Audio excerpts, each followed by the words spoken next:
नमो विष्णुपदाय ओम अज्ञानतिमिरान्धस्य ज्ञानाञ्जनशलाकाय चक्षुरुन्मिलितं येन तस्मै श्रीगुरवे नमः। श्रीकृष्ण चैतन्य प्रभु नित्यानंद श्री अद्वैत गदाधर शिवासादि गौर भक्तवृंद। हरे कृष्णा कृष्ण कृष्ण हरे हरे, हरे राम राम राम हरे हरे।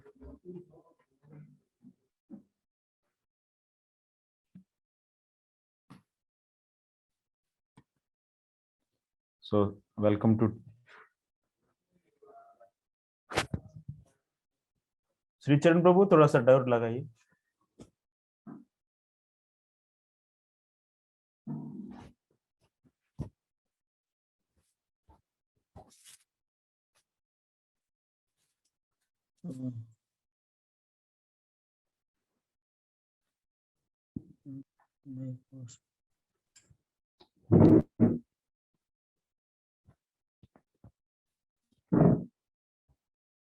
मेरे को होस्ट नहीं थे गुरुजी। होस्ट होता ना गुरुजी से गुरुजी को दिया।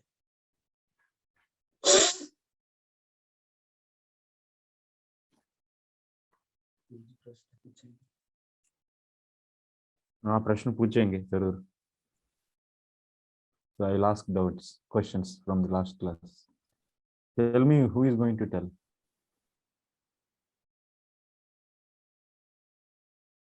वीडियो पे ना यादवपति भाई मेरा वीडियो जो चालू करेंगे खोलते हैं गुरुजी। Yadav Prabhu, you didn't mute it. Whatever you are speaking, we are all hearing. Okay, tell me.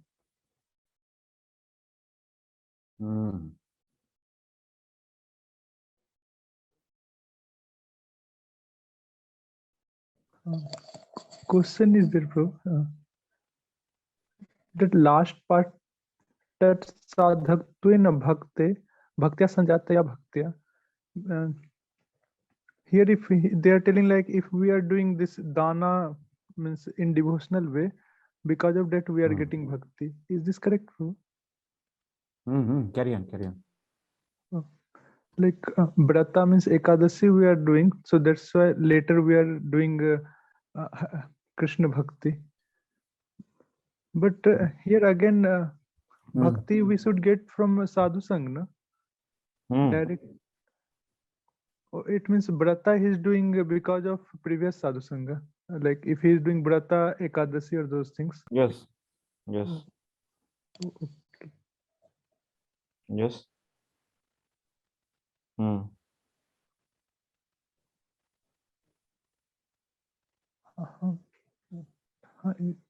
Nice. What else?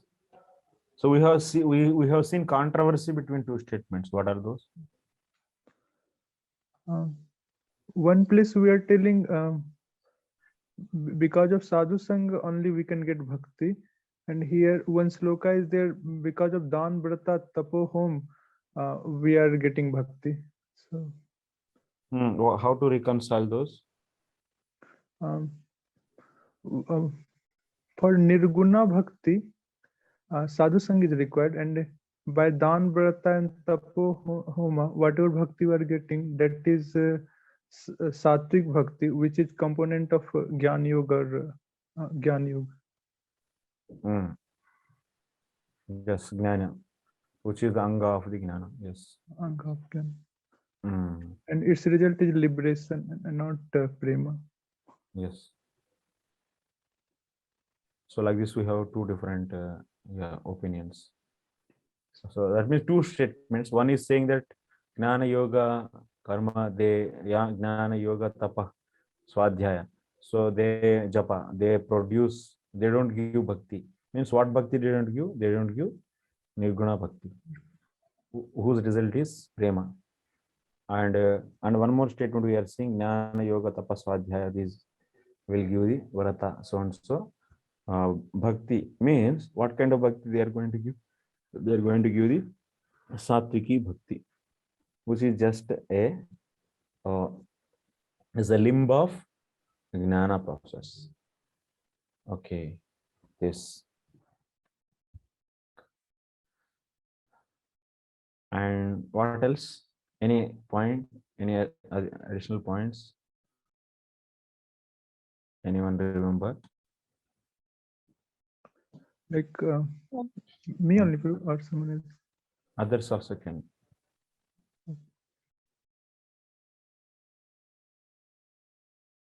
And what else we discussed in main Prabhuji, text? there is another opinion. You said that when someone follows these dana, tapa, this can be done as a sadhana, as a means for sadhana bhakti, just like observing Ekadasi Vrata or giving charity on Janmashtami. So all these processes can, when they are done with the goal of attaining prema, then they become angas of sadhana bhakti with the Yes, sadhya of being prema. yes. Yeah. And what else? Like we tells Lord comes to for Bhubhara Harna.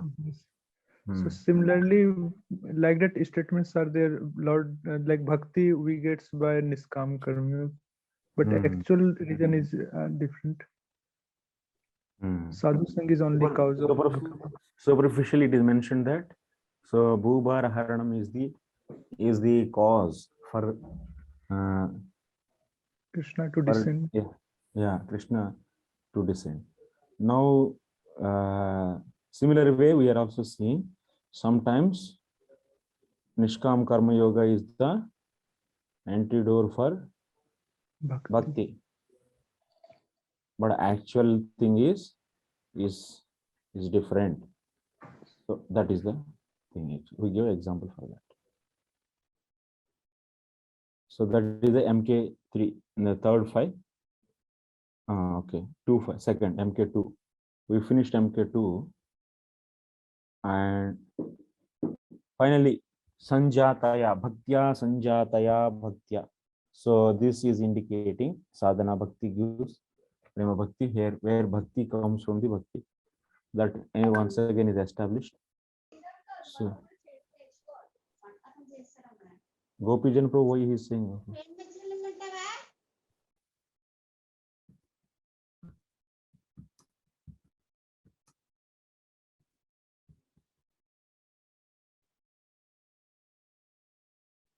Okay, 1 second.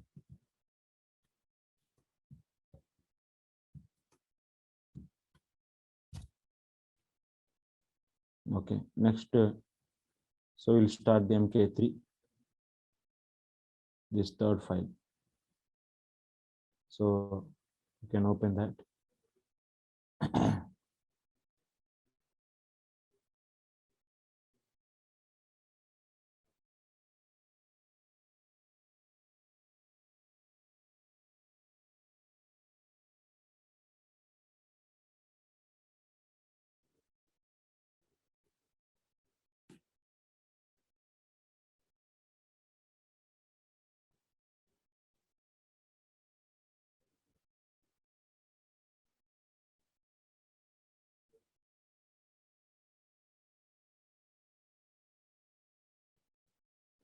From here we should start.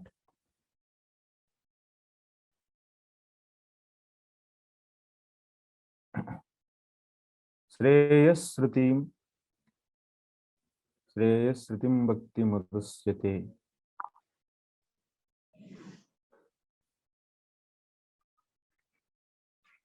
Shreyasrutim bhakti mudasyate.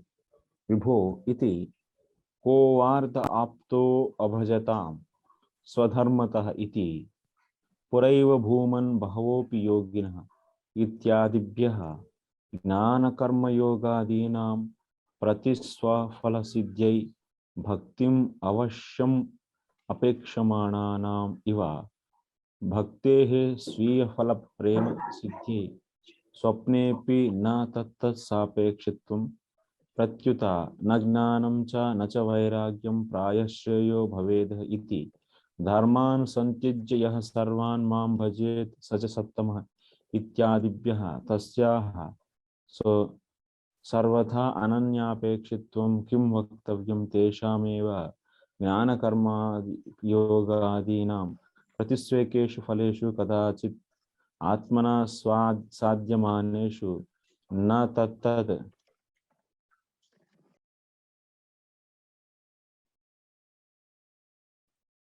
न तत्तद् गन्धापेक्षत्वम् अपि. So this is the one line. What we are going to see now, finally we established till now, if you see the conclusion is what? Bhakti is independent. Bhakti is appearing in the heart of any person, that is due to bhakti. Bhakti comes from the bhakti. Like bhakti is like Lord is independently appearing. Similarly, bhakti is also appearing like that, independently. Independently means there is no madhyamadhikari gives this bhakti, the seed of the bhakti. So without seeing any qualification, there are so many ignorant people. So Balisha, there are so many ignorant. Out of 10 ignorant people, he is selecting 1 or 2 and giving to them. So is there any criteria is there behind this? Among this, he doesn't have any criteria. So Svairatayaiva. So from the heart of the Madhyamadhikari, bhakti is coming and is transferred to the heart of a new person. Is there any condition for the new person? Is there any condition required? There is no condition is required. So among, let us take, there are 100 ignorant people are there. So this Madhyamadhikari can give bhakti seed to any few people only. So why he is giving to those people only? Is there any specific reason is seen? No specific reason, no condition is checked. So that's why the mercy of the Madhyamadhikari is what? Is unconditional mercy. Nirupadikaya is unconditional mercy. And also nirhaituka. So is there no hetu? Bhakti doesn't have any hetu. That means there is no any other phala is seen. Bhakti is given for the bhakti. So bhakti is given for the sake of bhakti only. So if bhakti is transferred from one heart to another heart, so that transformation is going to lead to any other result other than bhakti. So there is no other result is expected. So bhakti is ahaituki, and also it's unconditional mercy. So that Madhyamadhikari is having. Nirupadikaya, Krupaya. That we discussed. You have to see actually very thoroughly. It's not so easy to hold everything in the brain. It is quite, many times we use these things very without any proper understanding. Sometimes we just accept axioms, but it is explanation. Today we had actually in the morning Bhagavatam class. His Holiness Bhakti Vignan Goswami Maharaj came to our institute actually, and he was explaining the need of scrutinizingly studying the scriptures actually. Actually, he mentioned actually one of the interesting point actually. I am very much impressed. He is saying nowadays people are just giving attention for some kind of initially beginners, if you want to attract, so something class should be attractive and some kind of, yeah, so some cracking jokes, and so some entertainment also can be there, and so like that. And also people also many times, actually initially it is okay, but people hearing, they are hearing the here and there some little bit, and with this some jokes and collecting. So this kind of study is not so actually beneficial actually. Of course, Krishna Katha hearing is eternal benefit will be there, but when you want to learn systematically to develop a faith, faith means what? Shastrartha Vishwasaha, belief in the meanings of the Shastra. So Shraddha is the Adau Shraddha. Shraddha is the basic requisite for the entering into the Vaidhi Bhakti. So that's why Shraddha is must actually. So Shraddha means what? Shraddha means the clear understanding on the meanings of the Shastra. The philosophical devotional concepts clearly should be understood. And once we get the Shraddha, then we can enter into the Bhakti. That is the process actually. The symptom of Shraddha is the surrenderance. So leaving the material dependency and trying to dependent on the Lord. This is the system actually. So to develop this kind of Shraddha, so what we need to know the properly Shastra's meaning. So that's why one has to study. Maharaj's claim is this: one has to study Shastra systematically, and not the bits and pieces. So here and there, okay, we go to the morning class sometime. So there you heard the third canto 20th chapter. Okay. Then after that, 4 days later, after that 4 days, you may go to another.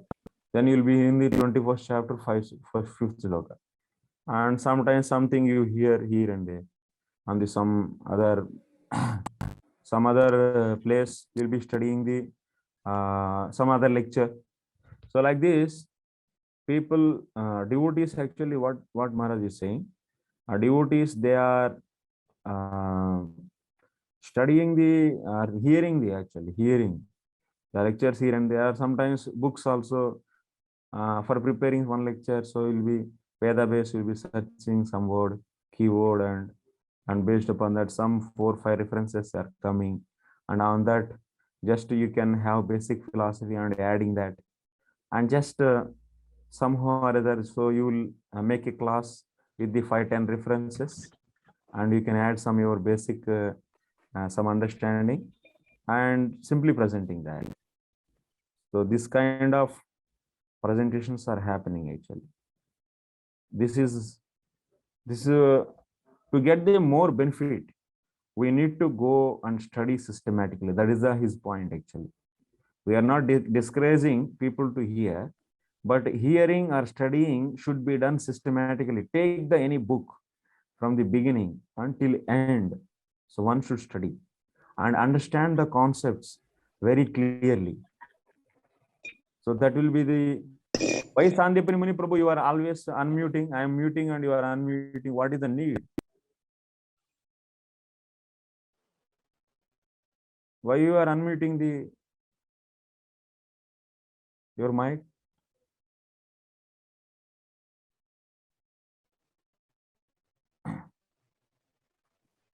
So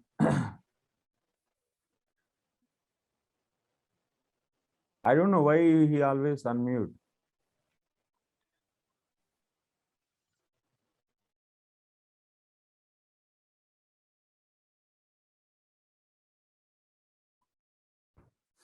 Maybe you have some problem, Prabhu. I don't know. Okay. So this kind of 1 minute, Mother, I will take your question. So let me finish. So that is the thing actually. We should understand the importance of the systematic study of the Prabhupada books also, Bhagavad Gita also, or anything actually. and it should be studied very systematically. And Acharya's books also very helpful actually, like Bhakti Rasamrita Sindhu. It's a systematic book, thematical book, like the Nectar of Instruction. It is a thematical book. So gradually it takes to the higher knowledge.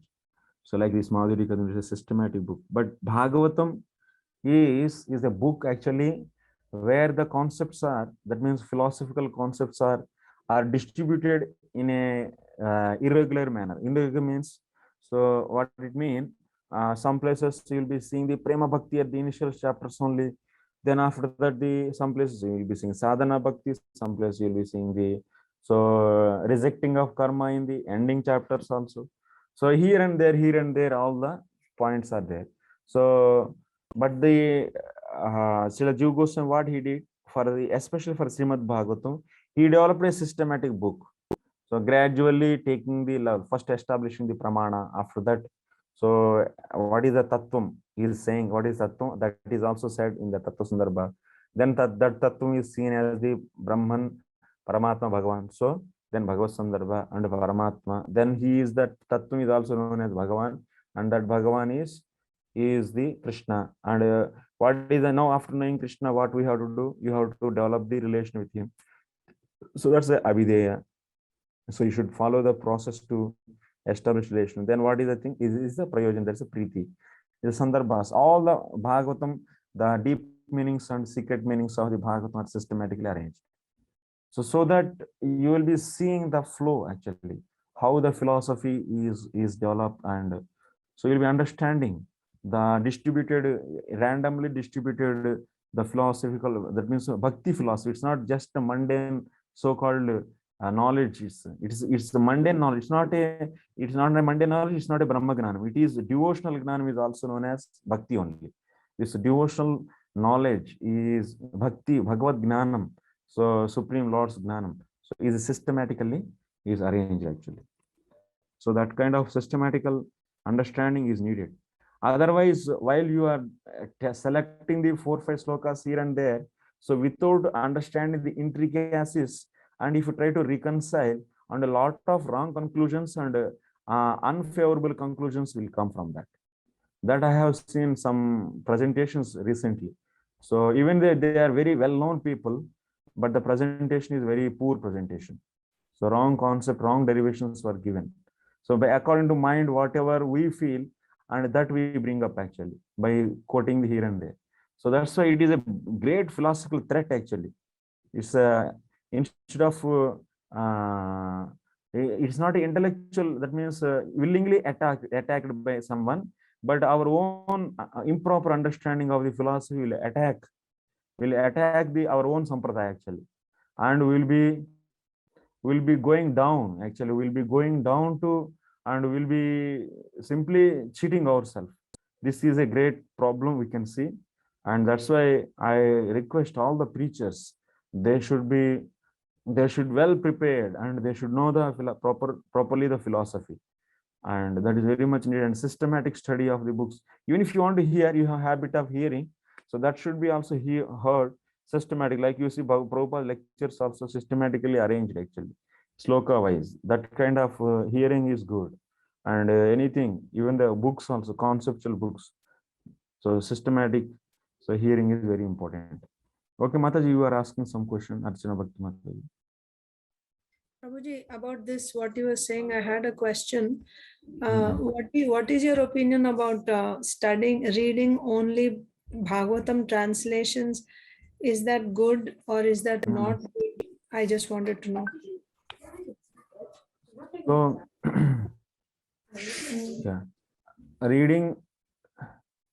yeah, reading Bhagavatam translations. So definitely we should go through first time Srila Prabhupada's commentary, because Srila Prabhupada also, whatever purpose he gave, if you now we are teaching from the last 3 years, 2.5 years or 3 years. So we are teaching every day so many slokas, and we are comparing all the time Prabhupada purports along with the Acharya's commentaries, and we are seeing the correlative study we are doing, and most of the ideas most means most 80 to 90% ideas is taking from the Acharya's commentary, and he is seeing the relevance of the present at that time the society, and he's so for that sake he's adding the few so application points so that people can easily relate. So that's what I want to say. First time reading should be done based upon the Prabhupada's purports, which are nothing but the Acharya's commentaries, and also Prabhupada how he is presenting in the present society. So that also we should learn, because ultimately it should affect on the heart of the someone, whoever he is going to hear. So that's why our presentation should be in connection with the present day society. So that we can learn from the expertise of Prabhupada, what he did in that Bhagavatam.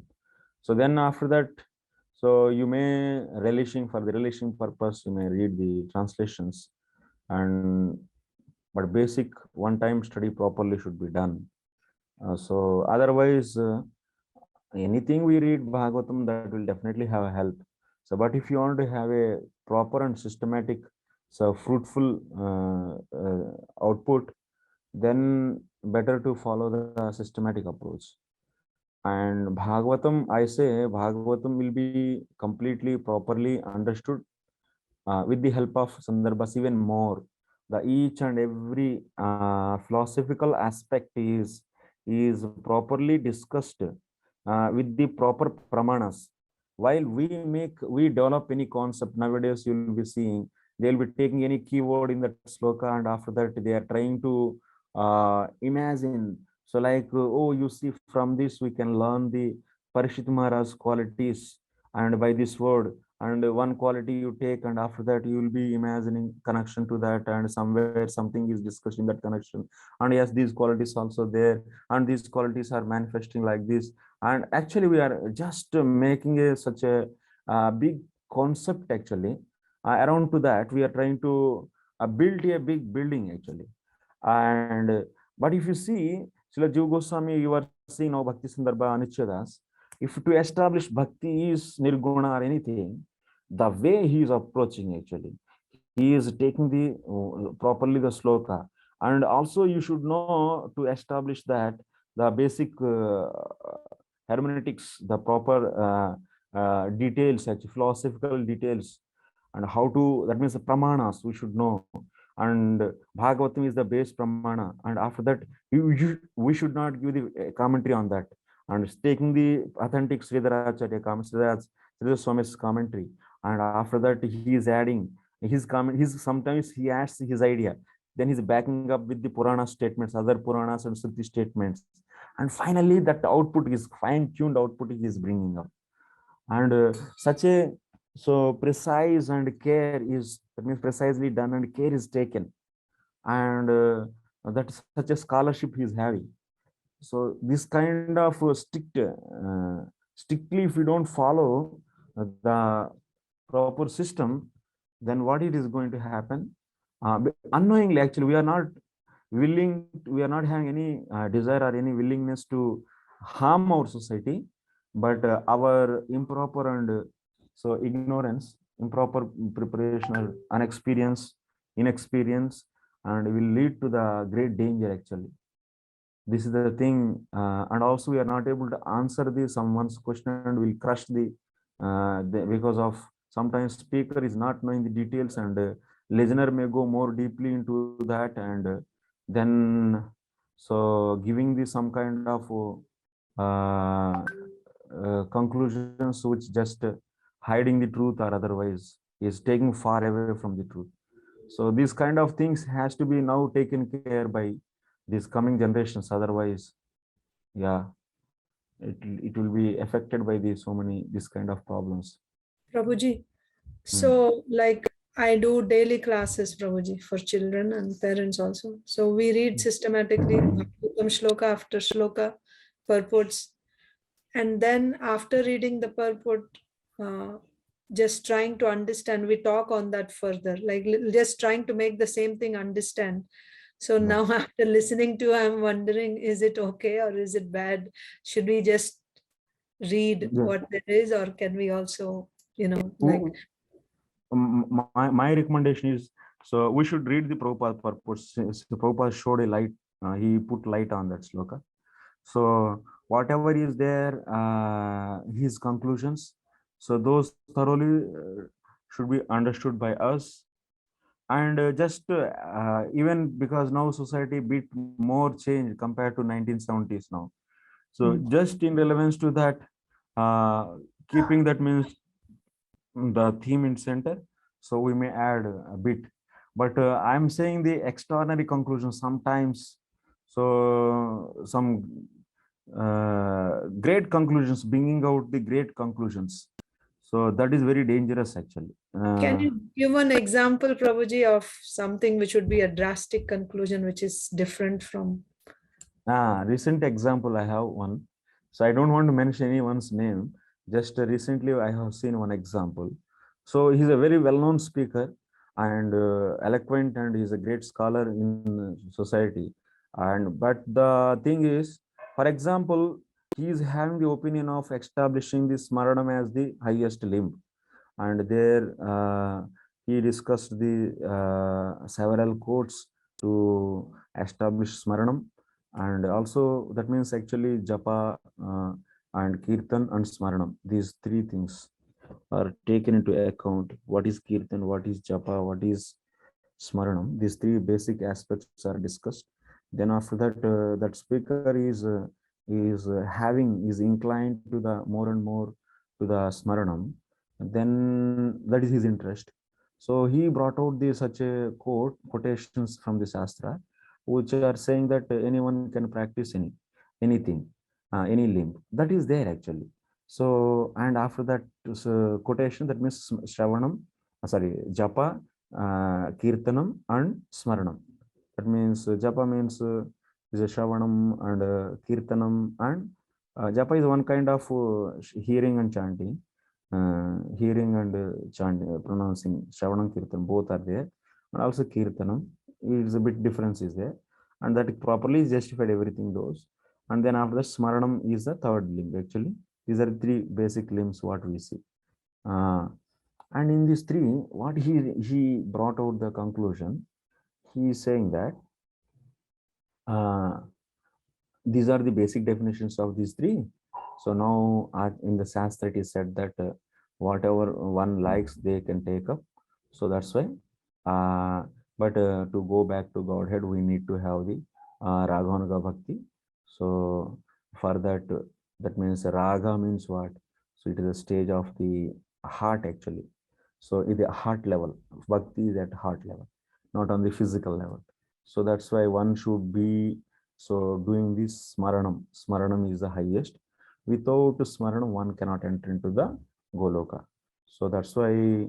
So we should develop there is no just going back door just by taking the dhoti of the Prabhupada.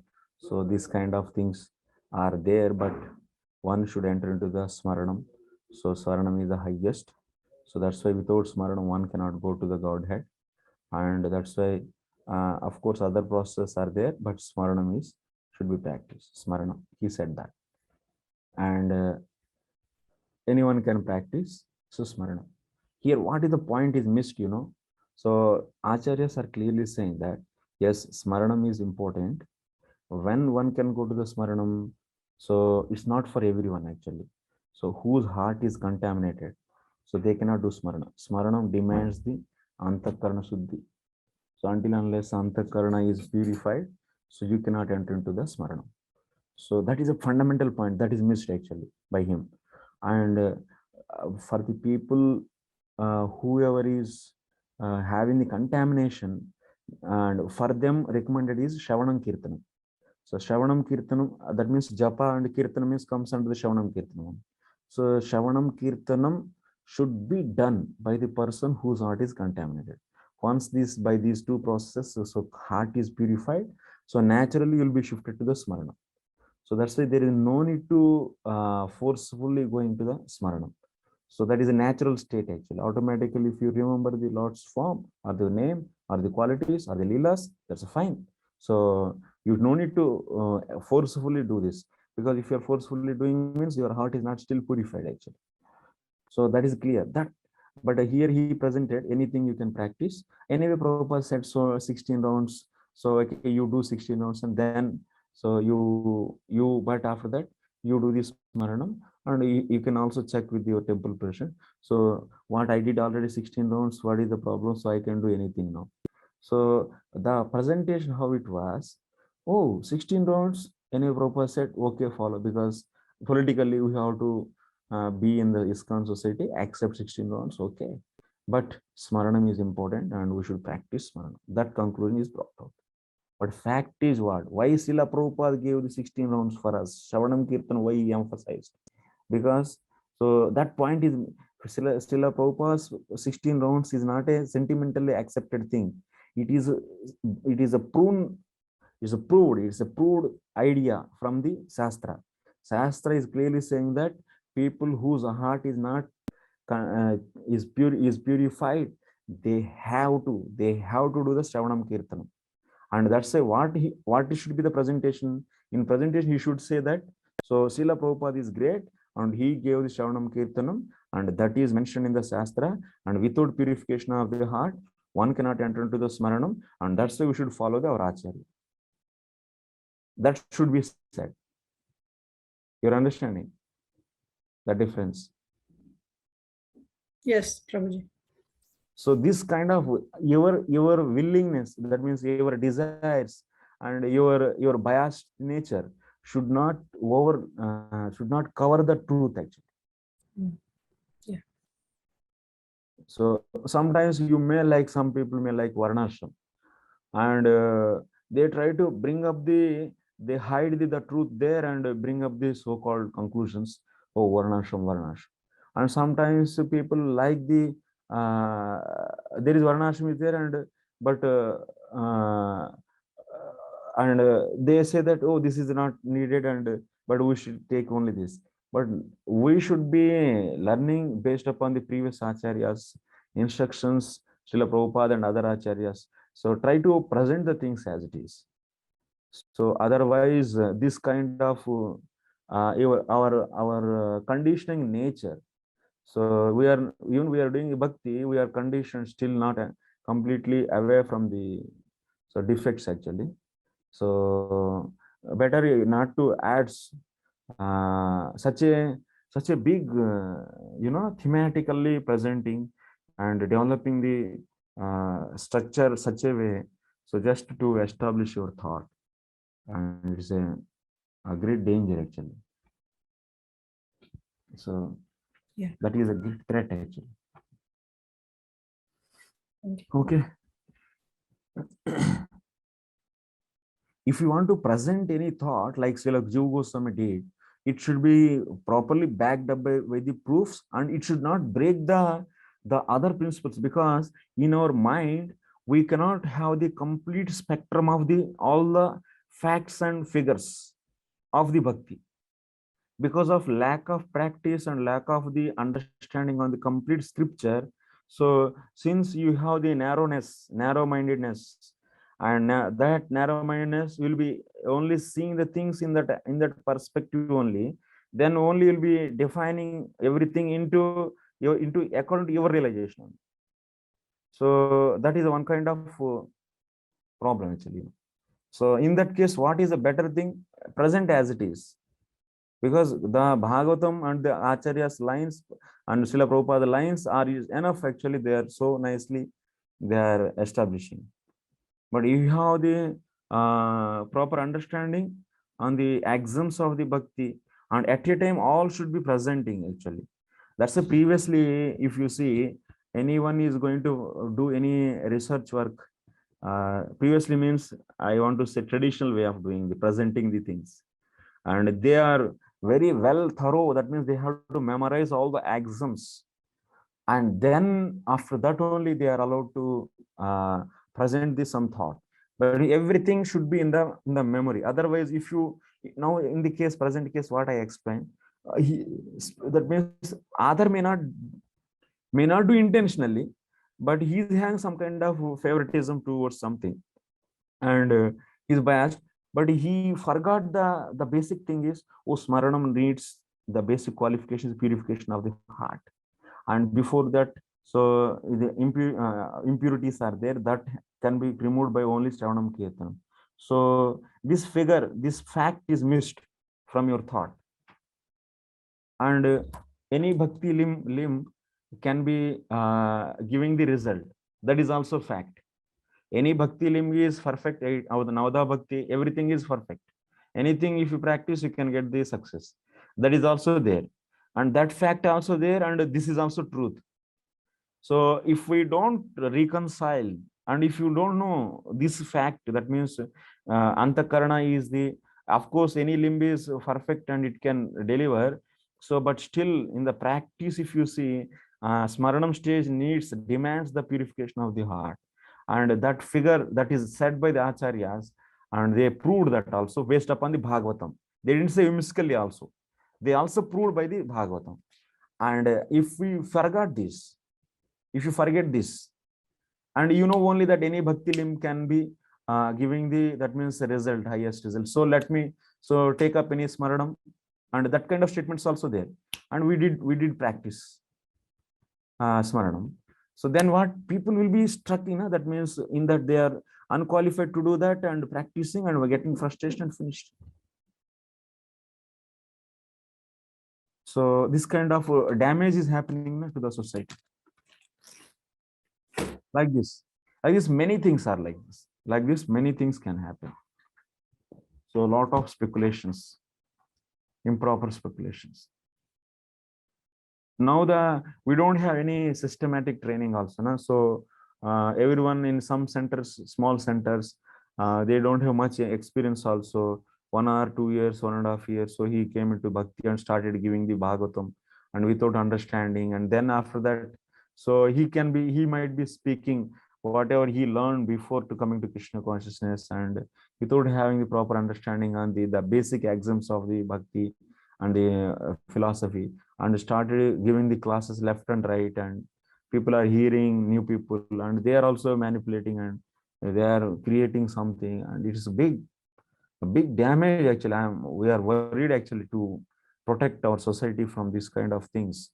If you don't take the really strong step, then big problem will be. That means once again Sahajayapan. So such a great movement this is Srila Prabhupada by putting his whole energy. So he started this movement, and it has to be protected actually. Okay.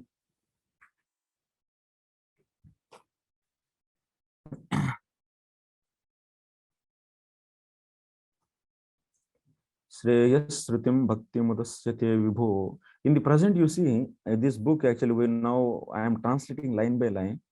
And in this today's text only, fortunately, if you come to that place, good. In the today's text only, we see that that is from the Panini Siksha, that sloka is taken. And I saw 4 references. In 4 places, it is 4 different ways it is written. And that means without thorough, even today I didn't get time, so I also didn't get finally what is the right sloka. In the Narayan Maharaj, this Mula book, I have seen something. And another Gaur Krishna Maharaj, something, not Gopal, Gaura, some another book actually is from the Babaji Sampradaya somewhere. And I saw his Mula, there is sloka is another way. And I saw Panini Siksha in the main book, in the website, in the archives.org. In that, there is another way it is given. So see, sometimes we need to make critical editions. Books like this, Acharya's books, has to be thoroughly critical. So some places which are missing, I will be saying to you all, it's a yellow mark I made actually. So there you should then, that in future we are going to refer it back, and finally coming to the conclusion. So that has to be identified properly, and with proper clear understanding we should study. And translations also, vague translations some people are doing, where there is it's a slight change in the words will lead to a big difference in the concept actually. That kind of, even though So still also these words also enough actually to change the meaning. So it will lead, it will change the philosophy also. So that's why it's a great responsibility, you know. So teaching and understanding scriptures and preaching is not a just it's out of I have to make devotees and okay, and it's not a careless job actually. One should be very careful, and because your one your our laziness of in preparing or in presenting or in understanding, and but still have desire of preaching, and but without any care, if without any care care if we do, it's a big problem actually. So like see, devotees are most experts actually. They are very careful, and they should very much conscious about their words, and they should be very much responsible for the every statement, because we are representing the acharyas and parampara and their words, and we are claiming that I am also follower of so acharya parampara, and that means you are taking the responsibility of presenting their thoughts. At that time one should be very careful actually, careful, and properly it should be presented. That's why thorough understanding is very important. I am not asking to stop, but if you don't have before, if you want to do that means such a what we say, vinyasam, that means that kind of mm, vinyasam, Some kind of worship rules. not worship, Karnyas, huh? Anganyas Karnyas. Not nyasa, that is vinyasam means philosophical just playing actually.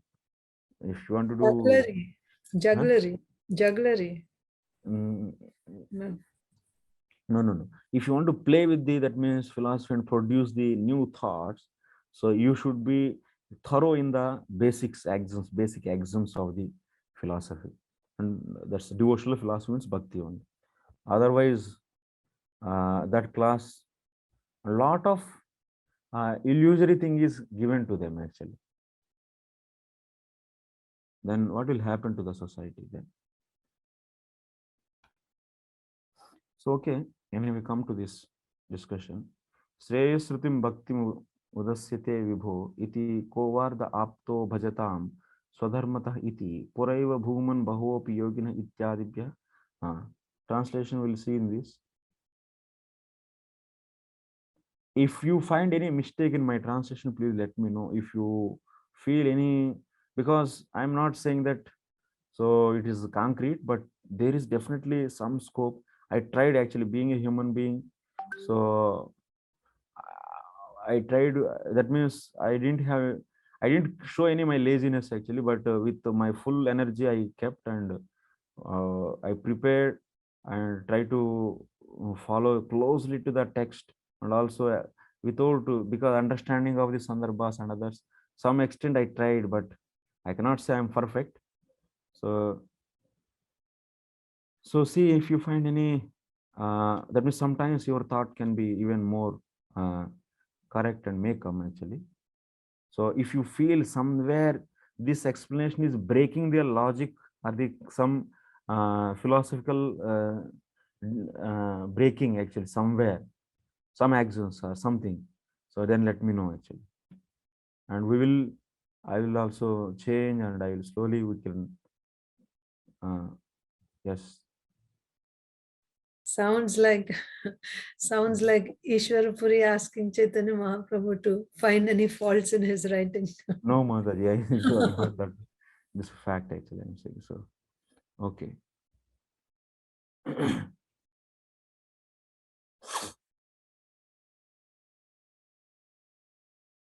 So Shreyas, this translation, O Lord, those who give up bhakti, Shreyas Sruti means best path.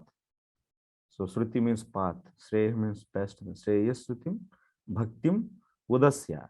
Udasya means so leaving that, give up. So who give up bhakti, That is Shreyas means the best path, and suffers to attain realization of Atma without bhakti. They simply attain suffering and nothing else. They are like fools who beat empty husks. So this is the meaning of the, we have actually, if you see in that Mula, there are Shreyasrutim, it is from the Brahmaji's prayers in the 10th canto, 14th chapter. Kovardapto Abhajatam, this is from the Narada Muni's teachings to the Vasudev from the 1st canto, 5th chapter. Purave Bhuman Bahopi Yoginaha. So this is what? This is from, actually, my assistant is there, he didn't mention the sloka number actually, it should be mentioned, sorry. This is Shreyasrutim number should be coming here, and also Kovarda Apto Abhajatam Kim, that, and also this next one, this. From these references, what we are understanding, Gnana, Karma, Yoga and other processes, so they dependent. So they definitely, avashyam, that means they dependent on bhakti for producing their respective own results. That's the point. You know, Shreyasrutim Bhakti Mudasya, by that sloka, what we are understanding? So people who are leaving bhakti and just trying to get the Brahma Sakshatkaram, then what will happen? They will not get any result actually. It is just like beating empty husk. There are no grains and simply you are beating again and again. So with that sticks, then what will be getting? Nothing, no rice will be coming. So like that, leaving bhakti and just practicing the Jnana Yoga. So what that Jnana Yoga will give any, so Brahma Prapti, say Kaivalya Mukti? No, that is not possible. That means Jnana depends upon bhakti. That is also said in the Naishkarma Pachit Bhava Varjitam. That means Brahma Gnanam gives the, what Brahma Gnanam gives? Gives the Sahaja Mukti. That means oneness with the Brahman. Brahma Gnanam gives that. And Brahma Gnanam practicing, you are practicing Brahma Gnanam, but Achyuta Bhava Varjitam. It is free from the Krishna Bhavanamritam. It's Krishna consciousness. And you are practicing Brahma Gnanam. Na sobhate gnanam alam niranjanam. Na sobhate. It is not going to give any result actually. That Brahma Gnanam, what is the result of Brahma Gnanam? So liberation. So becoming one with the Brahman. That is not possible. So that's why from this statement we are understanding. So bhakti, that means Gnana is dependent on bhakti. Next, Kovarda Apto Abhajatam Swadharmataha. So it is also in the Naishkarma Pachibhavarjitam, Asobate Gnanam Alam Niranjanam, Kutah Puno Shashvatabhadramishware, Nacharpitam Edapya Karanam. And oh, it is from another sloka actually. Tyaktva Sudharmam Charanambujam Hare. That only, no? This.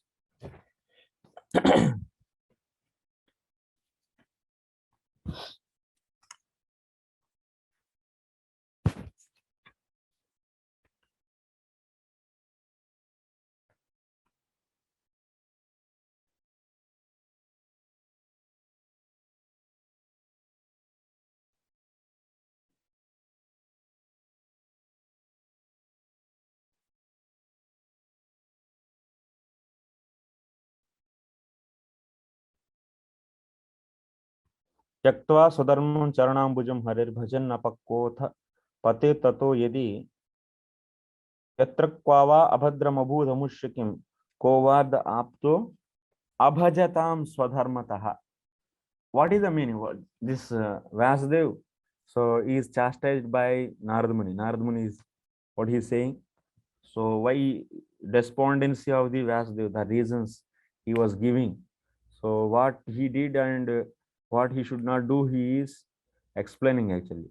And he's saying, hey, Vasudev, what you are thinking? Why you described so much about dharma in the Mahabharata and this, and you are hiding the glory of the bhakti. So you gave so much importance for the dharma and you didn't give the real importance to the bhakti. Everywhere you made dharma as a highest main topic, and bhakti you simply kept in a corner, or otherwise sometimes you made bhakti a servant also.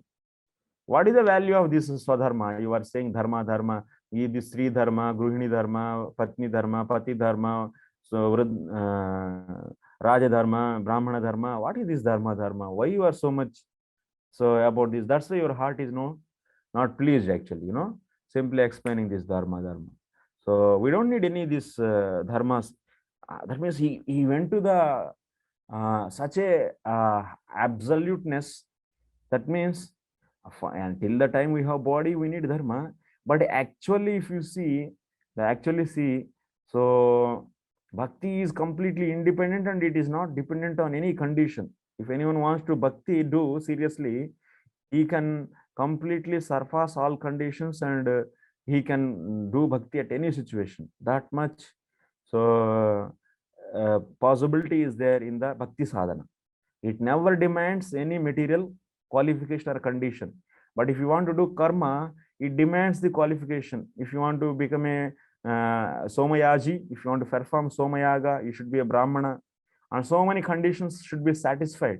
But in the case of the bhakti, it is completely is free.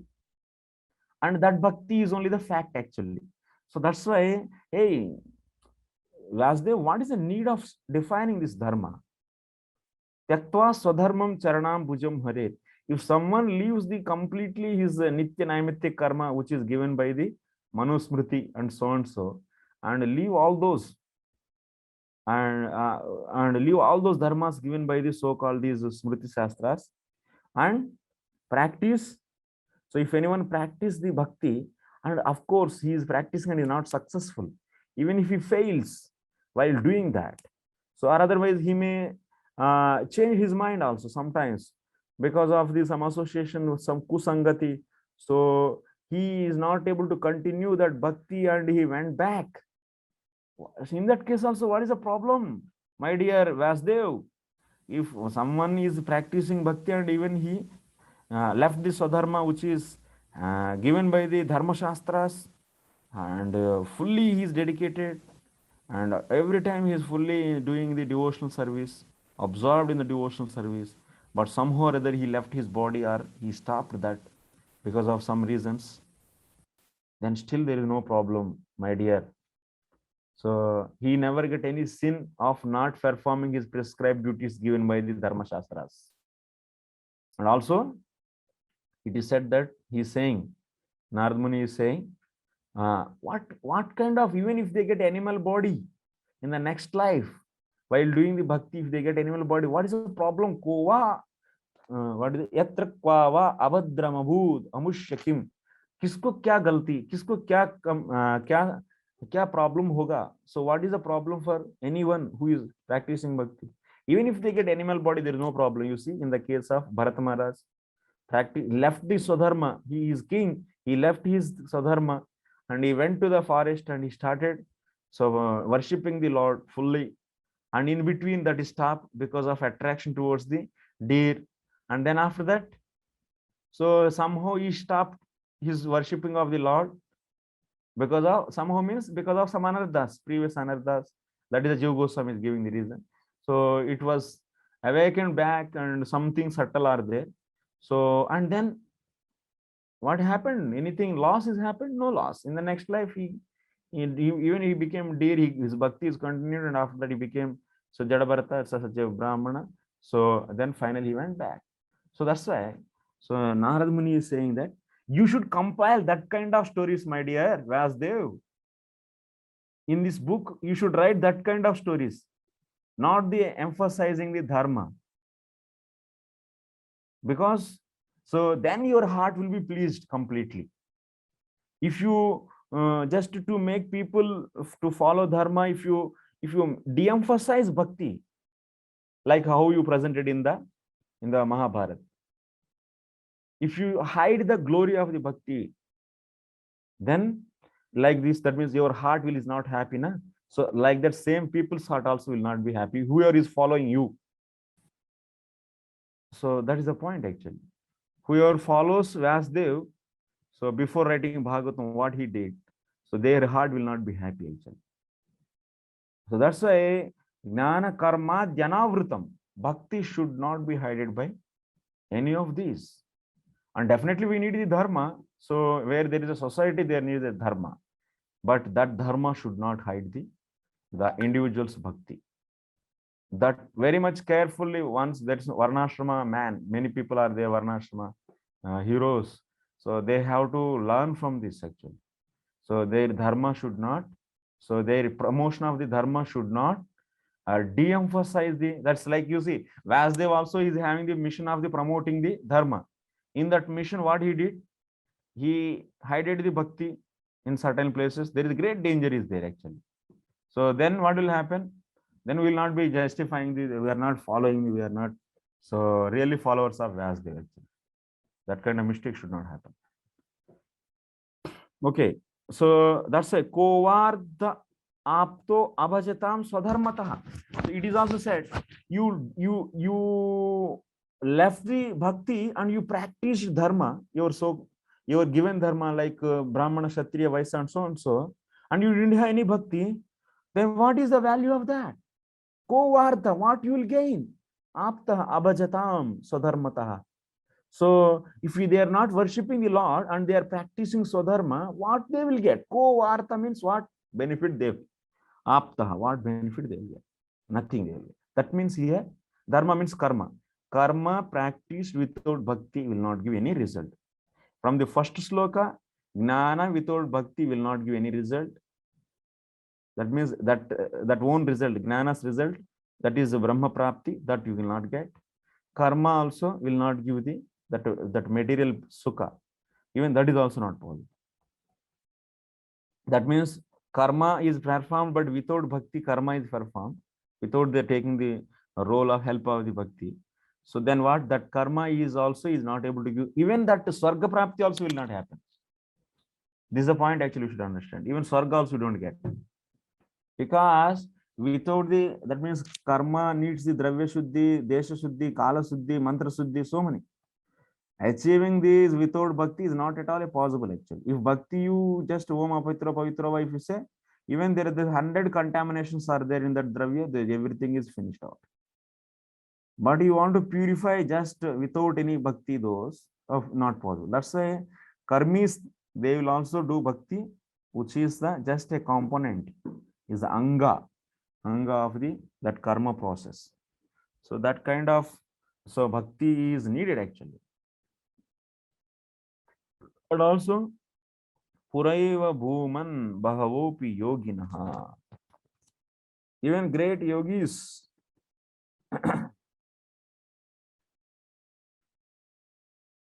one second.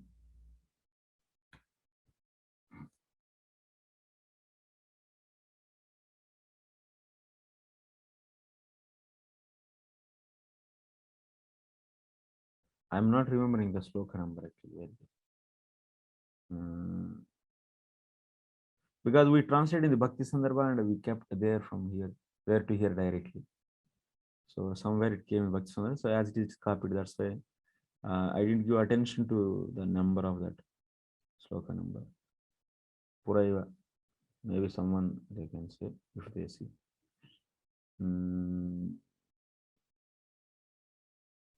Oh Lord, possessing unlimited glory, oh Lord, who doesn't fail his devotee.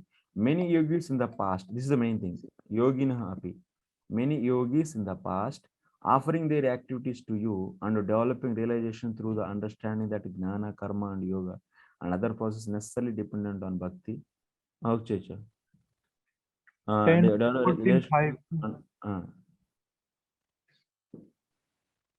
Devotional activities easily attained your association. What is that, Prabhu? Sloka number, Prabhu. 10, 14, 5. 10, 14, 5. Acha. Brahmaji's prayer, same.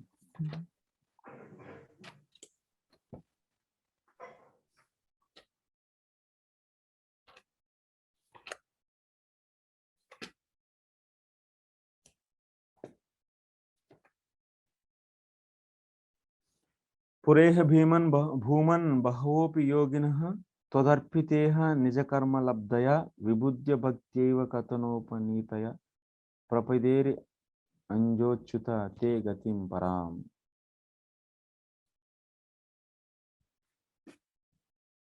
So that means, O Lord, possessing unlimited glory, O Lord, who doesn't fail his devotees. Bhuman and these are the Visheshna, these are the Sambodhana actually in that sloka. O Lord, who doesn't fail his devotee. Many yogis in the past offering their activities to you and developing realization through devotional activities easily attained your association. Yogis, here main point is what? Yogis, by doing the bhakti, they attain the mukti, whatever the salokya, sarupya, and so on and so. That is, your association means so samipya, so samipya mukti. Yogis, here we are seeing the positively. Yogis also practiced bhakti, then they got the their mukti. That means salok ityadi muktis. So from this, what we are understanding from the first sloka, we are seeing the dependency of the gnana on the bhakti. Second reference is showing that dependency of the karma on the bhakti. Third sloka is showing the dependency of the yoga on bhakti. These three things. Gnana, karma, yoga, these are the primary things, actually, primary sadhanas we see. These three sadhanas are dependent on bhakti. So now next what?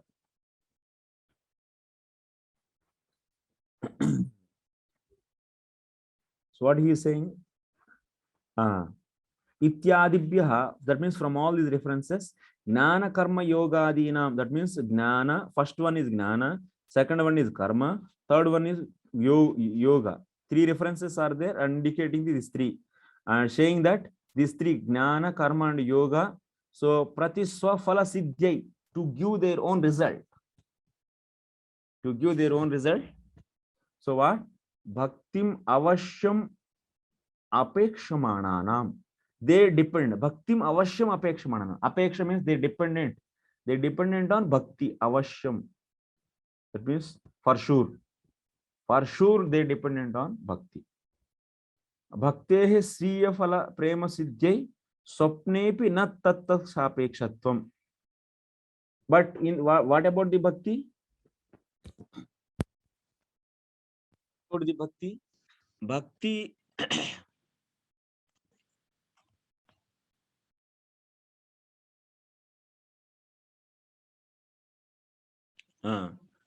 what about the bhakti?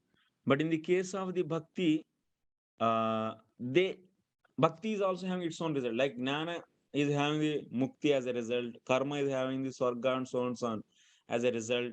Yoga is having the result. What is that? Salokya, samipya, sarupya, sarushti ityadi.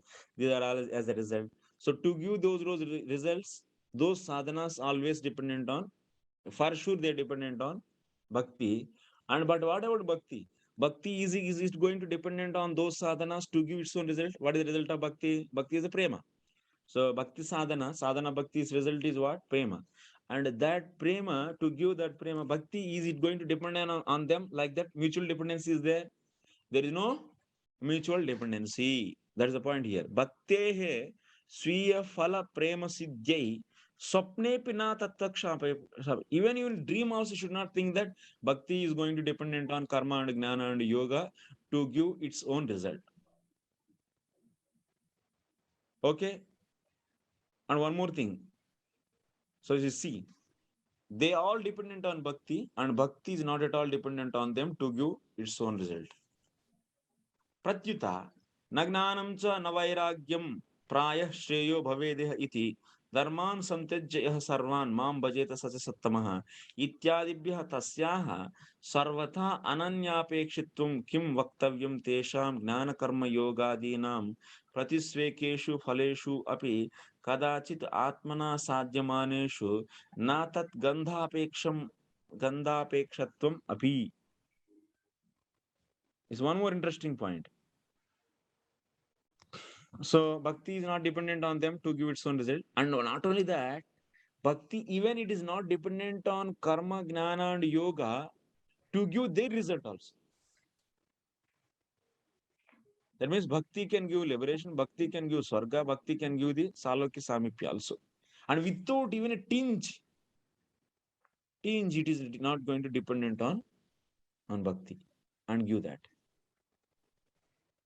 That is for that, these are the references. We'll see these our translation lines.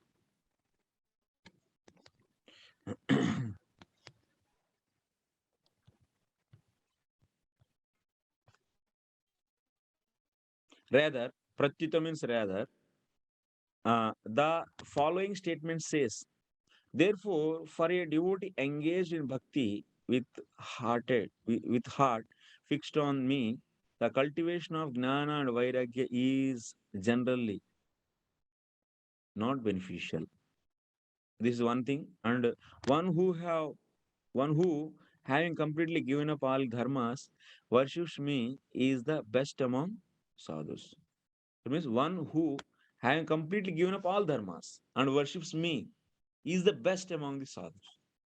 From the above references, it can be clearly understood that bhakti is completely independent of others in all ways. These two statements are saying that bhakti is completely independent from all these, and bhakti is without dependent on other three, it is going to give its result. Now, next we are going to see the another. That means whatever I said recently, the point.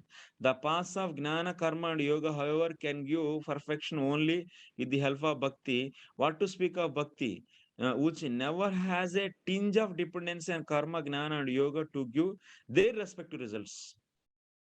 Thus, Shastra says everything that can be achieved by Karma, penance, Gnana, Vairagya, and mystic yoga, charity, and all other auspicious means of perfecting life is easily achieved by my devotee through bhakti. If someone or other my devotee desires swarga, liberation, or my abode, he easily achieves such benedictions. So now here, how many points we discussed? First point, tell me. So who is going to tell? Now I will just 2 minutes. I will take time to come to these conclusions. What we discussed till now in this paragraphs. First point is what? I want the Jnana, participation of everyone. One by one, you should go on. So naturally, I don't need to say the name. First, what we are seeing? Jnana Yes. without bhakti cannot give any result. First one. Jnana without bhakti cannot give any result. What is the reference? Brahmaji's prayer, Shreya Srutim Bhakti Mud. Done. Your point is good, valid. Next point. Prabhuji, karma without bhakti cannot give its results. And the reference is first canto, 5th chapter, 17th shloka, Narad Muni telling Yes. Vyasadeva. Yes. Then next. Yes. Third point. The so-called Swadharma without bhakti has no use. No. Third point is what? Prabhuji, Hare Krishna. Yeah. So, third point is this is from Brahmaji's prayers. Purena bhuvan bhavopi yoginaha. Good. Tell me what is that? Why that reference? What is it establishing?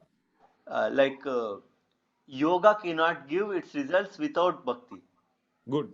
Yoga cannot give its result, that is salokya and so and so, without bhakti. So, okay, these 3 points. So that means karma, gnana, karma, and yoga, they are dependent on bhakti. That is established through these 3 references. Yes, Done. So next point is what? Who is going to tell? Prabhuji, bhakti does Others not are there. depend. Oh, okay. Other students, I want to see. Mataji, yes, Mataji, tell. Bhakti, even in the dreams, we cannot think that it is dependent on other processes. It will give its result by itself only.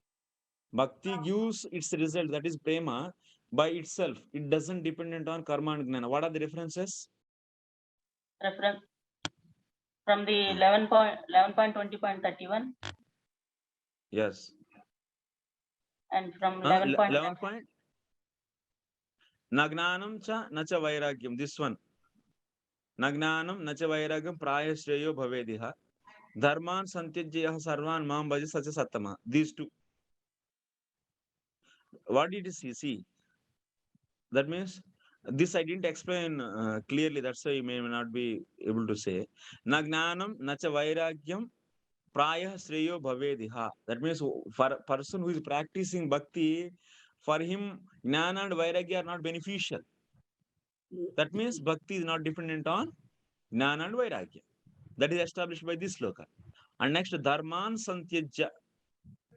So, yah sarvan mam bhajasasi satmaha. So, leaving karma, dharman means karma. Leaving all the karma, and whoever is practicing bhakti, he is best. So, it is also so showing that bhakti is completely independent from karma. So, these two slokas are establishing. So, karma, so gnana karma yoga. Bhakti is not dependent on gnana karma and yoga to give its result. Okay, next point.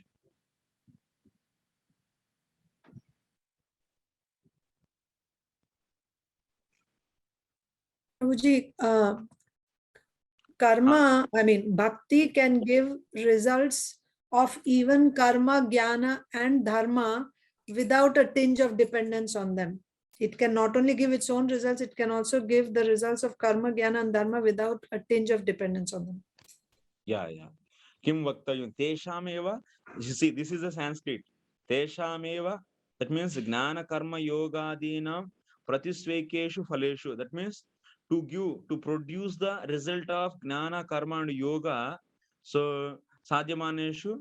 So bhakte na gandha apekshatvam. Bhakti doesn't dependent on them. Tattad, that means those, that means gnana and karma. Bhakti never dependent on them, even a tinge. Yeah. What is the reference for this next one? Any others? What is it? How can we substantiate this? Proof from the Shastra. You gave 11.20.32, Prabhu. Yeah. 33. 11.20.32 to 33.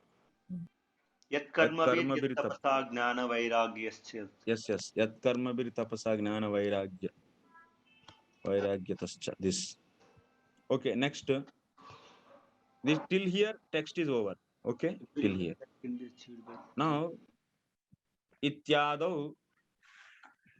So just you should understand these references and these concepts. Anytime you make any sentence, so this philosophy has to be followed. This philosophy has to be kept in the heart. So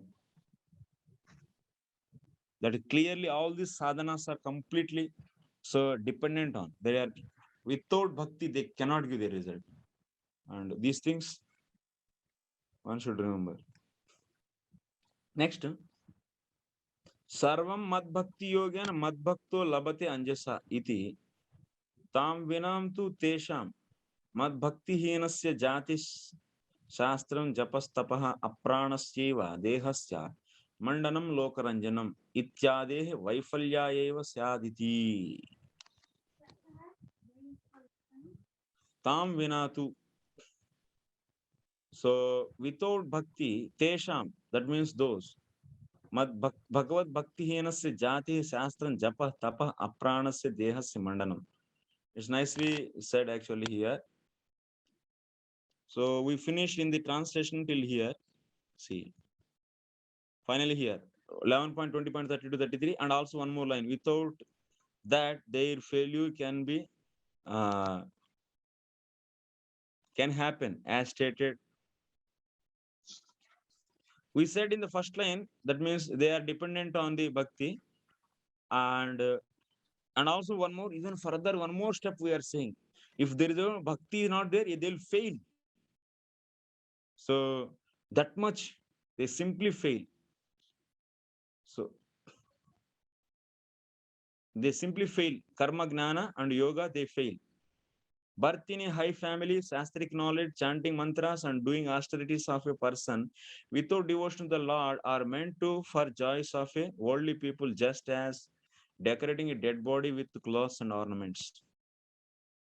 So there is a dead body, and someone is taking that dead body, so they are decorating with the nice, beautifully bathing and decorating with the new clothes and having ornaments, putting ornaments and everything.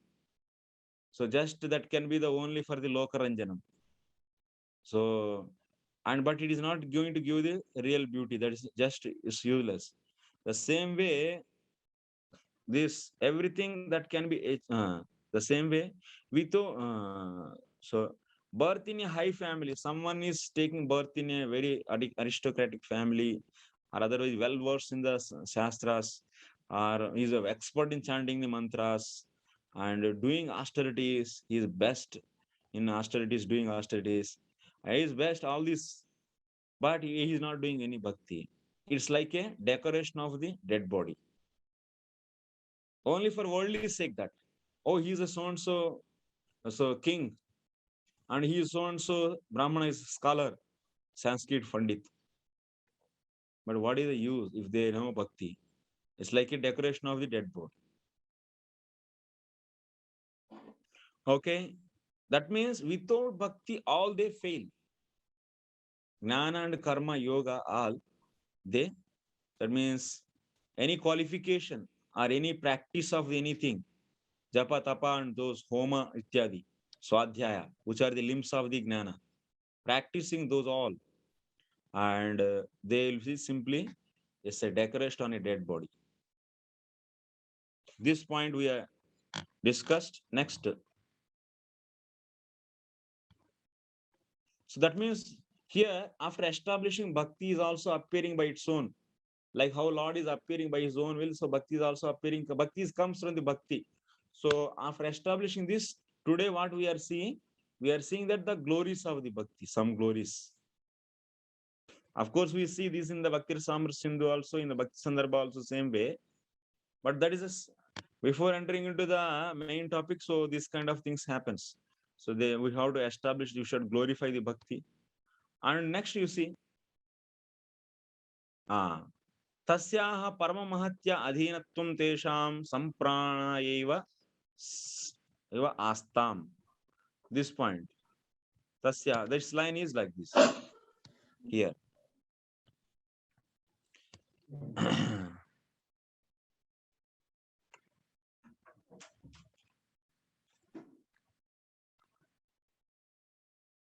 Their dependency on the extremely great bhakti is meant for their life only. That means without bhakti, practicing of all these sadhanas is nothing but the decoration on the dead body, na?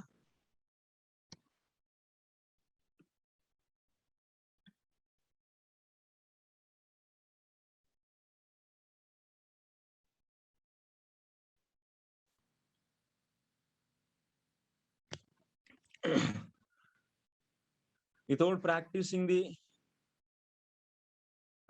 bhakti, so practicing just jnana sadhanas, it's just a decoration. So when we practice along with the practicing bhakti, if you practice those, bhakti is giving life. If you decorate a living body, then that decoration is fruitful. And similarly, here, that means air is life, air is playing the key role there, and so that living body decoration is fruitful actually. But dead body decoration is what purpose actually?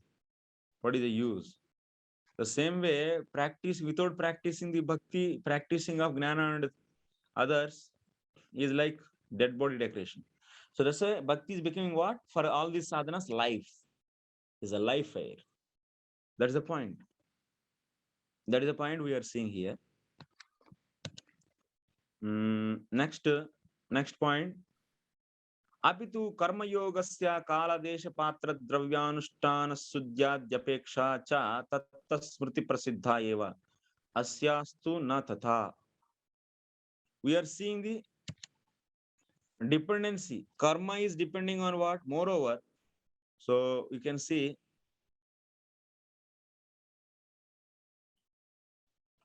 but it is famous in smritis that, what is that here? You see, karma yogasya kinchasya prasiddha sapeksha tatta smriti prasiddha.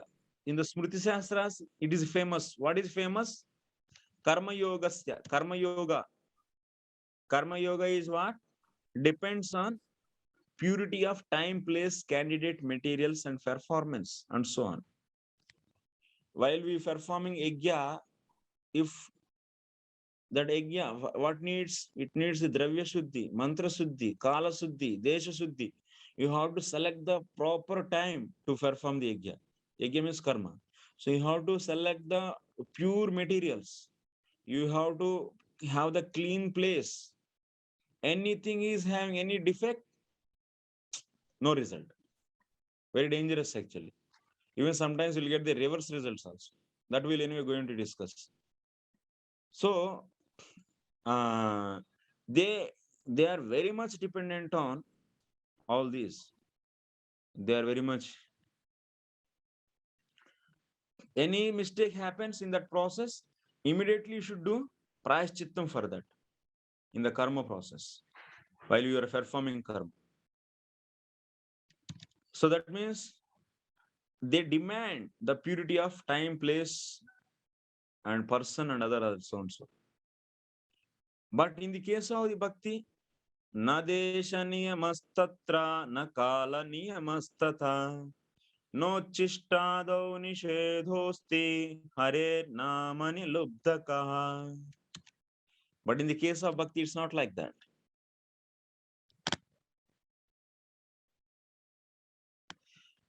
Bhakti is not like karma yoga. So bhakti, unlike karma yoga, because of the following, what? O hunter, in doing Nama Sankirtan, there is no dependency on time or place. There is no restriction in chanting holy name, even in the state of impurity. So that's why bhakti never demands any.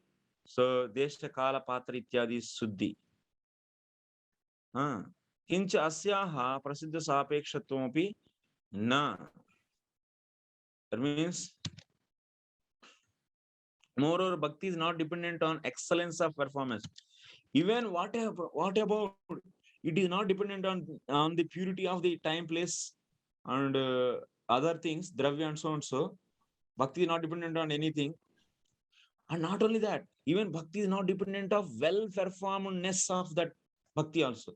There is no need to perform bhakti well. And that means well-performed bhakti only is going to take you to the Godhead. It's not like.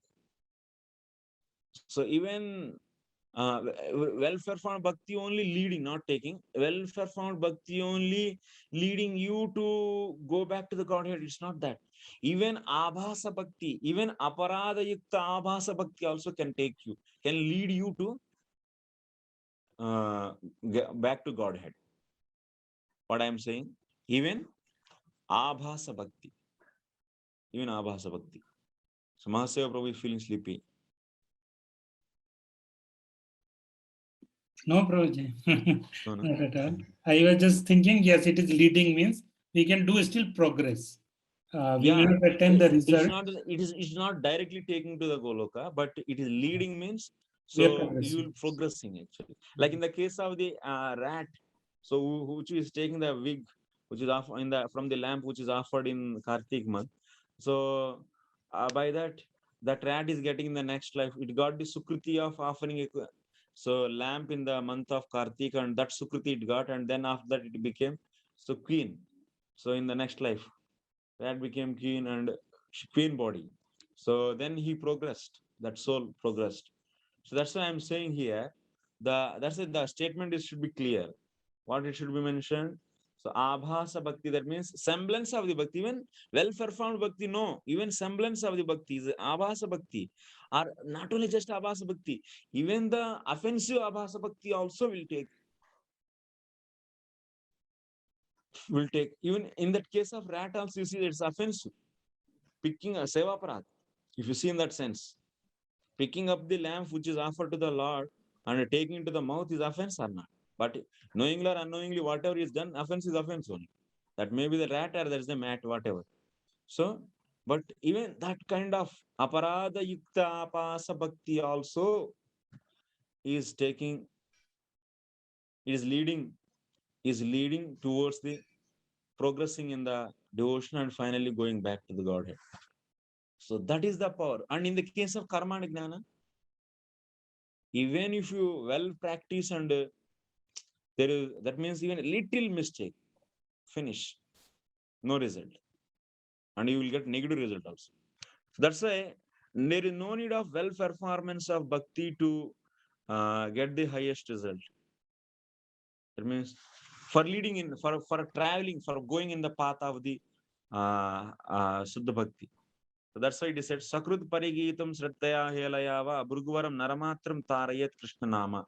Even just one time taking holy name, that is also, like in the case of Ajamil, one time whatever he took at the time of Namakarana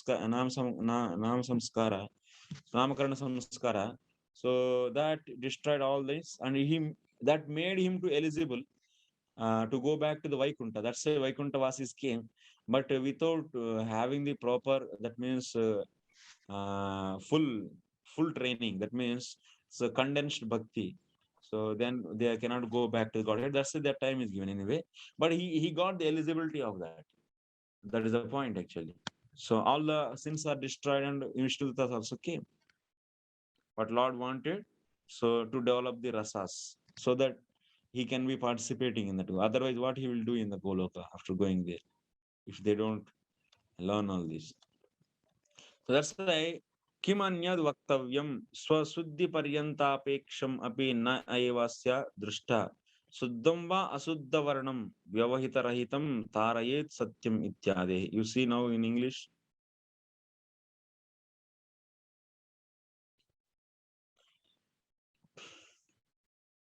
So moreover, bhakti is not dependent on excellence of performance because of the statement, O best in the family of Bhrigu, the name of Krishna even chanted once with either faith or disrespect. Either faith or Shraddhaya Hela. Hela means disrespect. Can deliver any person.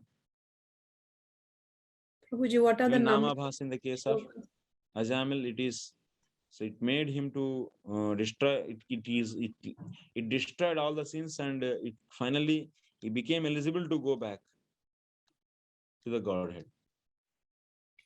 So, but this Sanskrit line, extra line, anyway, I'm seeing, it is not there in our file. This extra line, this is not having in the many readings. So that's why in the text also we are seeing. So some places, some kind of problems are there. Text is extra and some missing. Critical edition we should make actually. But it's not, gross mistakes are not going to happen. Definitely, that much sure. So, but only thing is some fine little details somewhere, maybe those things we should be taking care. And it's 9:40.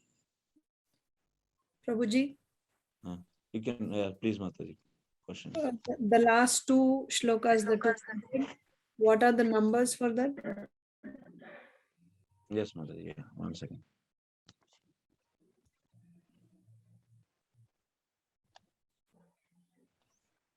Actually, he gave in his this Narayan Maharaj book. This is, I took only for Devanagari this to read nicely so that I feel more comfortable. Sakrut Parigitam Mataji, this Annadesha Nemas Tatra Nakala Nema. These two, for these two slokas, references, it could have been given in this, in the Hindi.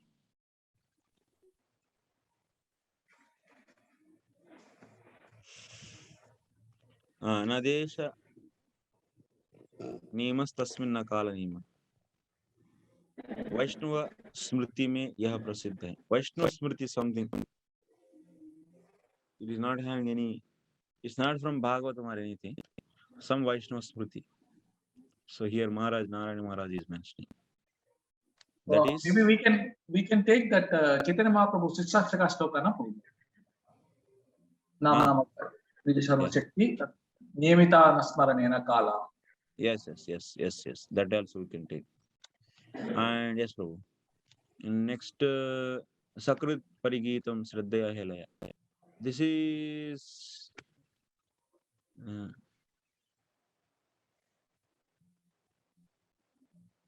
Prabhas Kanda.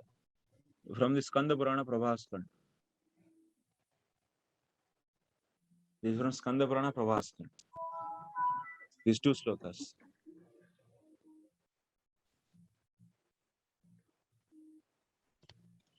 Okay. So now, finally, what we added after that? Tell me, revise. Who is going to tell? Finally, what we discussed? We said that bhakti is going to producing the results of other sadhanas also without depending on them. Tinge also. It is not depending on, and independently it is giving results of others also. That we saw that 11 sloka number is 11, 20, 32 and 33. Then after that, he said that at least you people should know what we read actually. Otherwise, many people, many times I am seeing courses they are attending, but they don't know what is happening. Even they are fully, at least some benefit they should get. So this we read and these points and here this, and so that you can at least read again and again and understand. So tell me, what is that next? Who is going Without to bhakti, all these processes are like decorating a dead body. Yes, very good. So this is And the next? reference from Hari Bhakti Subodhaya. Hari Bhakti Subodhaya, yes. That is reference from Hari Bhakti. After that, others. Bhakti is the life aid Mataji, to all the sadhanas. Wait, Mataji, wait. So other Bhakti is students. nothing but life aid for all the other processes like jnana karma, etc. Prabhu? Bhakti is nothing but life aid for all the other. Prabhu.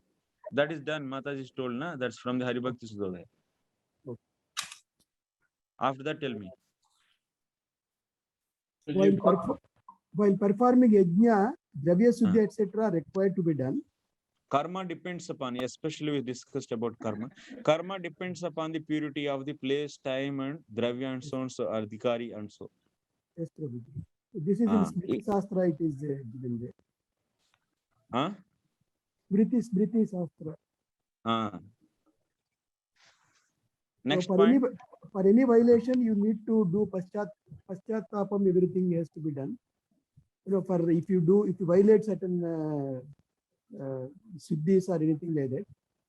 But in bhakti, it is not required. It's not required to be done like that. So there is no prashchitta mandala. Yes. Even if you do abhasa bhakti also. Yes. You can go back. But bhakti, bhakti. Second point is, next point actually you should say, bhakti is not dependent on any purity of any place, mantra, or time, anything. Na desa nimaha, na kal nimaha. That point we said. See the difference we are seeing about the other sadhanas and bhakti. So I will make the question bank, and you people should give exam also actually. First day I forgot to mention. I will send the question bank, and after passing, then we'll be giving the successful completion. But if you don't pass, then you'll be giving the course completion certificate, attendance certificate. Sorry. Prabhuji, there in the translation, in some places, some references have not been given. Like. Yeah, Prabhu. Yeah, definitely. Prabhu. Those things, if you provide, then we'll be able to. That Hindi book is there, na? So I sent. There some more references are there, and we'll keep, Prabhu. Definitely, this point is taken into account. So, but passing marks are 10 or 20, Prabhuji? So passing marks actually here we have. So 1.5 hour class means it will be exam also will be like that. 75 marks paper will be given. No, not 70. So 1 hour. So will be so 1.5 hour. 50 marks paper will be there. 50 marks. So out of that 65% you should get.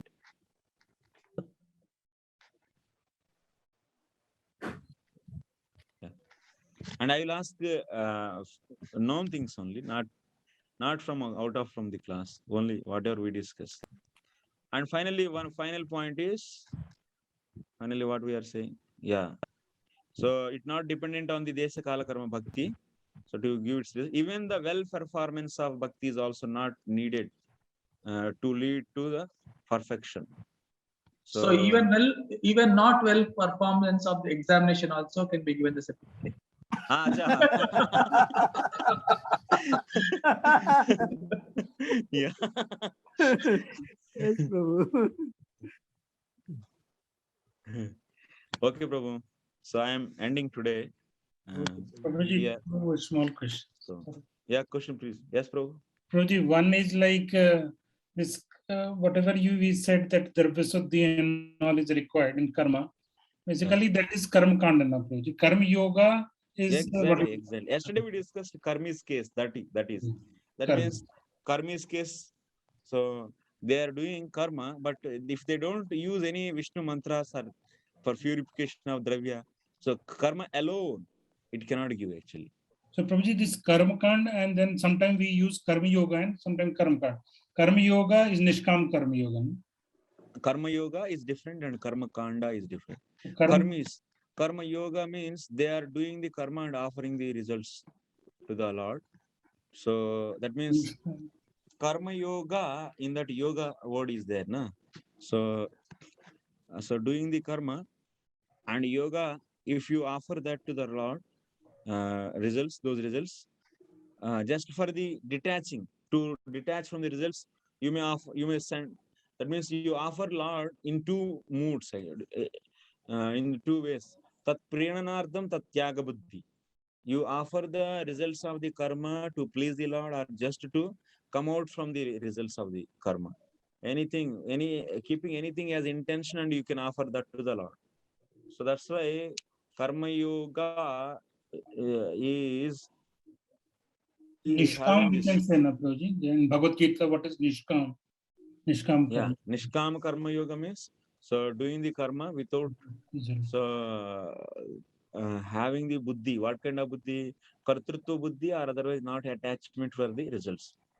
So with that mood, if karma is done, then that is known as nishkama karma. And if the result is offered to Lord, that is karma yoga. See, in the nishkam karma yoga, definitely you should offer result to the Lord. Nishkam karma yoga means result should be is left over. So where to live? You live on the Lord, but with love you are offering, or with just for the sake of coming out from the result. That's why tat tyaga buddhi, tat priyananardham.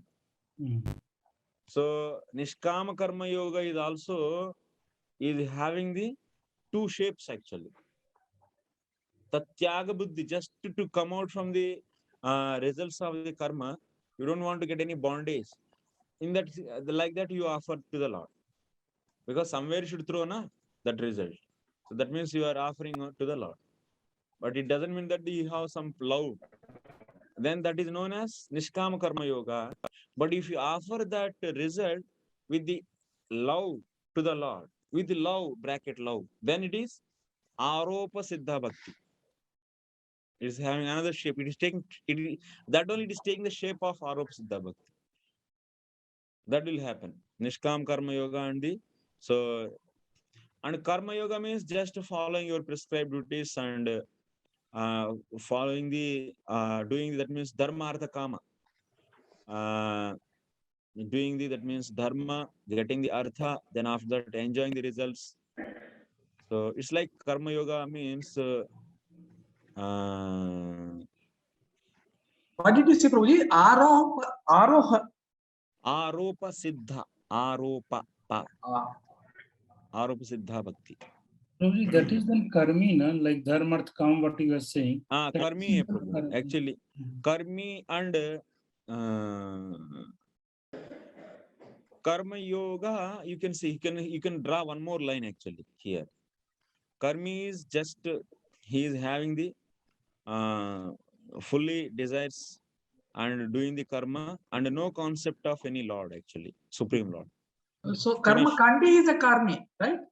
Karma kandiya is the karmi, and he doesn't have any concept of the spiritual. That's a Purvamimamsas. Purvamimamsakas, they don't accept the absolute truth. They say that Swarga is only the highest, and Swarga, going to Swarga, doing the dharma and going to Swarga and enjoying results and coming back. That is a karmi. But yoga word is there, na? So they are also fruity workers, but they offer to the Lord and they also enjoy themselves. So this is, but they have attached karma yoga and nishkama karma yoga. If you try to see the difference, in the case of the nishkama karma yoga, so they are fully trying to get out from the results of the karma. That is the stage. That is the stage of the highest stage of the karma yoga. But before that, so you have some kind of, so conception of the Lord is there, but you are not fully purified, and you are just not conception of the Lord, conception of the moksha. That means conception of the moksha is there. That means absolute truth, conception of the liberation from this material results is there, but not fully. So you are acquainted with that thought. That means in the case of nishkama yoga, karma yogi, they are determined to so come out from the completely from the karma. But if you don't have any that kind of fully this and not fully karmi, and so that kind of stage is yoga. What is there? Na? Something connection is there with the absolute. Means he knows only absolute truth. He doesn't know who is absolute truth. He doesn't know Krishna or Vishnu. Yeah. Like absolute truth is there. So karma yogi and nishkama, in both the cases they offer the Lord 100% or fully, or no, in the nishkama karma yogi is 100%. So only 100%. Some portion of it only to come out of the results will be offered in karma kanda. Karma kanda, there is no offering to the Lord. Nothing. Actually, in the okay. In the karma kanda case, just to get the result of that, so they worship actually. They worship for their own sense gratification. Phaladivi sandhi. Yeah. And jnana, there is no confusion. There is jnani and jnani yoga. Both are same. This nishkam karma yogi only will turn into the gnani actually. Yeah, that is perfection. Their perfection. Once nishkam karma yogi became stable, that means in purifying the heart. Nishkam karma yoga purifies the heart. That means sattva-guna increases. Purification means not the purification happens like in the case of bhakti. Yeah. In the case of the bhakti, heart is purified completely. And even that avidya is also finished. But in the case of the gnana yoga, so in the nishkam karma yoga, in that purification of the heart means what? More maximum rajoguna, sattva-guna is increasing. Material sattva-guna is increasing. But rajas and tamas are having the very minute role actually. So this kind of purification happens in the case of nishkam karma yoga. But in the case of the bhakti yoga, completely heart is transformed into the vishuddha sattva. And in the nishkam karma yoga, it is come to the stage of pureness, material goodness. So in that material goodness, you will be getting the knowledge that sattva sanjayate gnanam. There is a difference between atma and the body. So that's why you'll be getting nishkam karma yoga. What is the result of nishkam karma yoga? You'll understand who am I? I am body. No, I'm not body. I am the soul. But then you have to read the Upanishads and understand the Paramatattvam, that is Upanishads with Brahma Nirguna Nirvishya Chanmatra Satta. Then you have to get the Aikya Gnanam. That is another big process actually. It is defined in another different places. So Prabhuji, in Jnana Yoga also there are different stages like this Jnana. This is Nishkama Karma Yoga is the entry door for the Gnana. And then Jnana Yoga. Gnana Yoga is also having again the various stages. That's Kapil Bhagavan is explaining in the 26th chapter. 27th chapter, how the Gnana Yogi is Gnana Yogi is also many types are there. Gnana Yogi with the mix of the bhakti, that means are also bhakti misra Gnana Yogi also there. Our Gnana misra bhaktas, they are also trying for the liberation. They can also turn into that side. We should see Prabhu 7th chapter of the Bhagavad Gita. The varieties are given actually. Okay, we'll discuss as time progresses and when these topics come. Okay. Having many details actually. Prabhuji, about karma yoga and nishkama karma yoga, another angle is that in sakam karma yoga, One is attached to work itself, right? Yes. That is Whereas the point. Nishkam, Sakam Karma Yoga is equal to Karma Yoga. That is my sense, actually. You are correct, Madhurya. Yes.